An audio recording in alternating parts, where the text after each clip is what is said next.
السلام علیکم جی تو ناظرین، آئرہ کو بلاخر اس بات کے بارے میں پتہ چل جاتا ہے جو بلاخر ویڈیوز اور فیک پکس لی گئی تھیں وہ سب اے آئی سے جنریٹ ہوتی ہیں، کیونکہ اس کی وجہ سے اس کا اور کامیار کا رشتہ ٹوٹ گیا تھا۔ اور اسے یہ بھی پتہ چل جاتا ہے کہ ان دونوں کی شادی تڑوانے میں خاور اور کامیار کا پورا ہاتھ ہے۔ دوسرے دن کامیار اپنے کسی دوست کی شادی پہ گیا ہوتا ہے، وہاں پر آئرہ بھی آئی ہوئی ہوتی ہے۔ تھوڑی دیر کے بعد کامیار اور آئرہ کی نظروں کا متبادل ہوتا ہے۔ آئرہ تھوڑی سی شرمندہ لگ رہی ہوتی ہے، لیکن کامیار میں فل ایٹیٹیوڈ ہوتا ہے۔ آئرہ کی فل کوشش ہوتی ہے کہ وہ کسی بھی طریقے سے کامیار سے بات کرے، لیکن کامیار تو اس کے ہاتھ آنے والا نہیں، وہ فل اپنے ایٹیٹیوڈ میں کھڑا رہتا ہے۔ انفیکٹ وہ تو اس کی طرف دیکھتا بھی نہیں ہے اور وہاں سے اٹھ کر چلا جاتا ہے۔ آئرہ سے یہ سب کچھ برداشت نہیں ہو رہا ہوتا، کیونکہ وہ تو یہ کامیار کی محبت کی اور پیار کی عادی ہوتی ہے۔ اس کا دل بے حد خفا ہو جاتا ہے اس کی طرف اس طرح کے بیہیو کرنے سے۔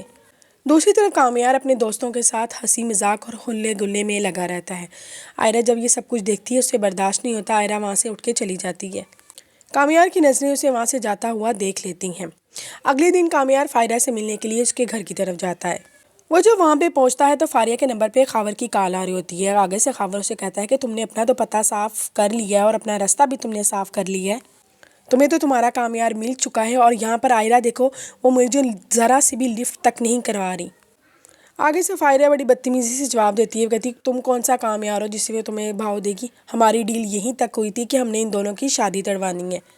وہ کہتی ہے اب تمہیں آئرہ منہ نہیں لگا رہی تو اس میں میرا کیا قصور ہے۔ اس کی یہ ساری باتیں کامیار دروازے کے پیچھے کھڑا ہوا سن رہا ہوتا ہے۔ کامیار کو ساری حقیقت کے بارے میں پتہ چل جاتا ہے کہ اس کا اور آئرہ کا رشتہ تڑوانے میں خاور اور فاریہ نے کسی قسم کی کوئی کسر نہیں چھوڑی۔ وہ غصے سے دروازے کو دھکا دیتا ہے اور اندر آ جاتا ہے۔ فاریہ جیسے ہی کامیار کو دیکھتی ہے، فاریہ حد سے زیادہ ڈر جاتی ہے، خوفزدہ ہو جاتی ہے۔ وہ کہتی ہے کہ کامیار تم یہاں پر، تو آگے سے کامیار کہتا ہے اچھا یہ ساری کمینی حرکت کرنے والی تم ہو۔ وہ کہتا ہے تم نے مجھے اور آئرہ کو دور کرنے کے لیے اتنا گھٹیا اور گندا کھیل کھیلا۔ وہ اتنے غصے سے کہتا ہے کہ میں نے تمہیں اپنا اتنا اچھا دوست مانا، تم سے اپنی دل کی ہر بات شیئر کی، اور تم نے میرے ساتھ کیا کیا فاریہ، میں تمہیں کبھی معاف نہیں کروں گا۔ وہ آگے سے کہتی ہے کہ نہیں کامیار، تم غلط سمجھ رہے ہو۔ پہلے تو فاریہ نہیں مانتی، لیکن بعد میں فاریہ رو پڑتی ہے۔ وہ کہتی ہے کہ میں نے صرف تمہیں حاصل کرنے کے لیے یہ سب کچھ کیا ہے، اور مجھے نہیں لگتا کہ میں نے یہ غلط کیا ہے۔